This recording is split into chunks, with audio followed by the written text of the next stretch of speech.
So first, when it comes to Adobe programs, we need to make sure that we have Adobe Creative Cloud updated to the latest version. The old version, we didn't have control over the software. With the newer one, we do, and that's very powerful. So here on the Software Center, this is the only way to add and remove major programs to our computers. We can see that these are applications that can be installed. If it's already been installed, you'll find it under Installation Status. And as you can see, I already have Adobe Creative Cloud Self-Service. If you find it under Applications, it will say Install. And we need to get that installed all the way.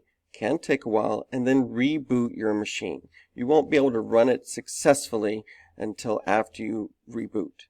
So we can close the Software Center, and you can see right here that we have Adobe Creative Cloud and here with the Adobe programs.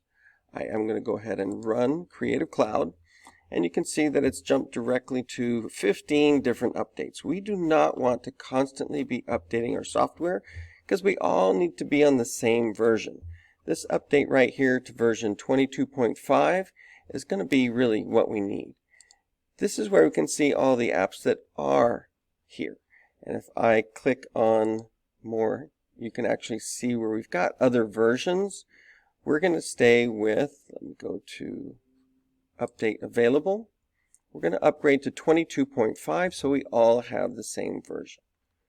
When I click Update, you don't need to import previous settings, and you do want it to remove the old version, so we just have the one so it's not confusing. We'll all be on version 2021.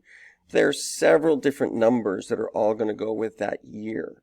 So let's just stick with 22.5, which is today's version of 2021. So you may also have a screen that shows up first that offers to keep things updated for you. We do not want to do that. It'll constantly be updating, and it could take you off to a new version where it won't be compatible with what everybody else does. I'm going to click Continue, and you will see that it is going to take care of both installing the update to Photoshop and then removing the older version. Now you can see that Photoshop is up to date, and we can open it from here, although that is not our preferred way.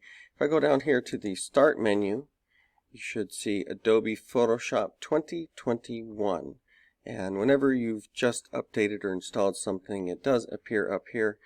It's also here with a little new on it. So we're going to be using Photoshop 2021.